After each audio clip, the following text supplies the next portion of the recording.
Dans cet exercice, on s'intéresse à une pile nickel-argent constituée de deux demi-piles, l'une constituée des espèces du couple du nickel et l'autre constituée des deux espèces du couple de l'argent. Et cette pile alimente une ampoule.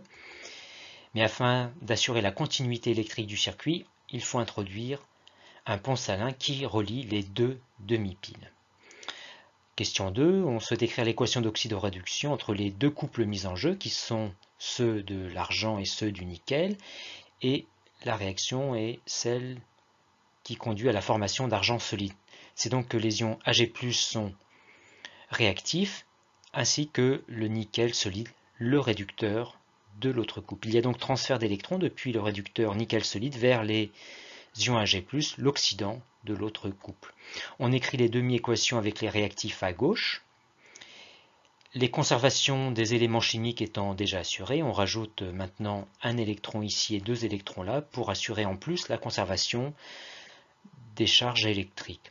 Et avant de superposer les deux demi-équations pour obtenir l'équation d'oxydoréduction, on doit multiplier la première par 2 pour qu'il y ait le même nombre d'électrons échangés, c'est-à-dire 2, entre les deux espèces des deux couples.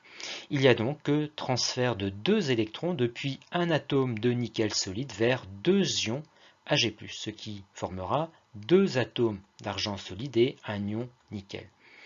L'énoncé précise par ailleurs que la constante d'équilibre associée est très supérieure à 1000.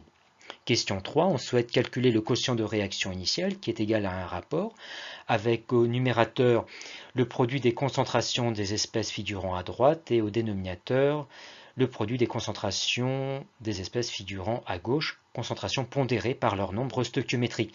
N'apparaissent pas les solides et donc n'apparaîtront ni le nickel solide ni l'argent solide. Et donc au numérateur, simplement la concentration des ions Ni2+, puissance 1, et au dénominateur, la concentration des ions Ag+, puissance 2.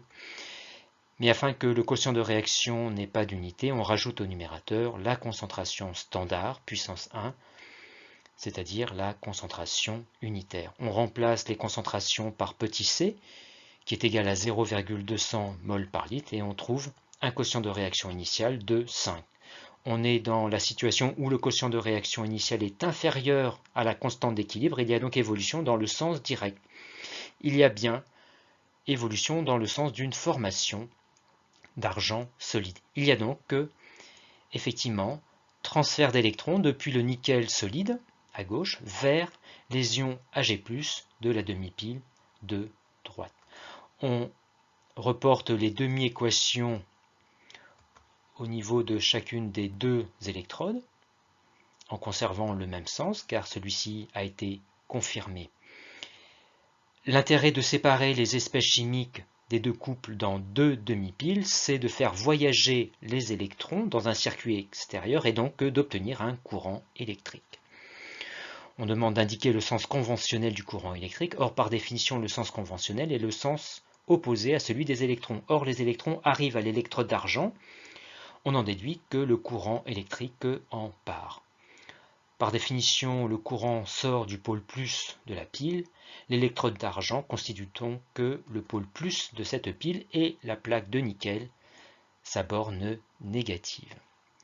Question 7, on souhaite expliquer le rôle du pont salin. Comme on l'a dit, le pont salin sert à assurer la continuité électrique du circuit, mais il permet également d'assurer l'électroneutralité dans chacun des deux compartiments, par migration des ions dans chacun de ces deux compartiments. En effet, dans le compartiment de gauche, il y a formation d'ions nickel au cours du fonctionnement de la pile. La concentration des ions nickel augmente donc dans le compartiment de gauche, et afin de compenser cet afflux de charges positives, il y a migration de charges négatives depuis le pont salin.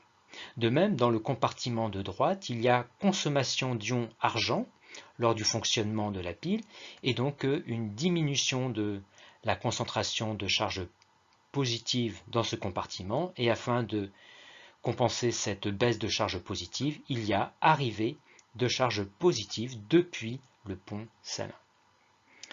Et enfin, ici question 8, la pile s'arrête de débiter dès que l'oxydant de la réaction a complètement disparu. Quel est-il ici? L'oxydant est donc les ions Ag+, comme nous l'avons dit tout à l'heure, et comme l'oxydant disparaît complètement, on en déduit que les ions argent sont limitants. On souhaite ici calculer la capacité électrique de la pile. C'est par définition la quantité maximale de charge électrique qu'elle peut fournir au cours de son utilisation. Or, nous savons que les ions Ag+ sont limitants.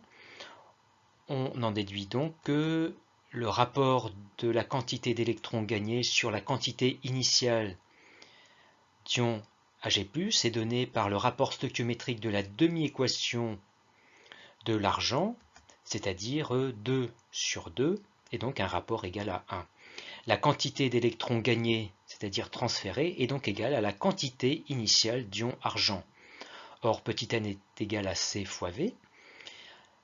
On remplace par les valeurs numériques et on trouve une quantité d'électrons transférés de 2,0010-2 mol. Et si on multiplie cette quantité d'électrons transférés par le nombre d'Avogadro, on obtient le nombre total d'électrons transférés. Et si on multiplie ce nombre total par la valeur de la charge d'un électron, on obtient la valeur de la charge totale des électrons transférés, c'est-à-dire par définition la capacité électrique de la pile.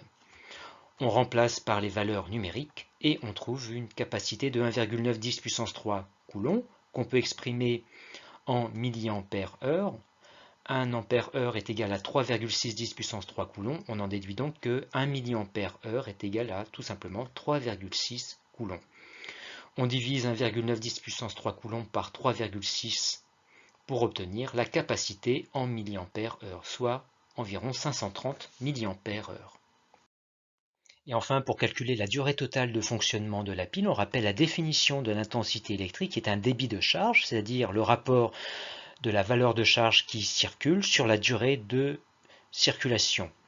On remarque que si on laisse la charge en milliampères heure et qu'on la divise par la durée en heures, on obtient une intensité en milliampères. On va donc utiliser ces unités usuelles dans le calcul. On isole la durée ΔT, durée qui devient la durée totale si la charge ici est la charge totale qui aura circulé, c'est-à-dire la capacité électrique. ΔT totale est donc égal à Qmax divisé par grand I. On remplace par les valeurs numériques 530 milliampères heure divisé par 10 milliampères, ce qui donne une durée totale d'environ 53 heures.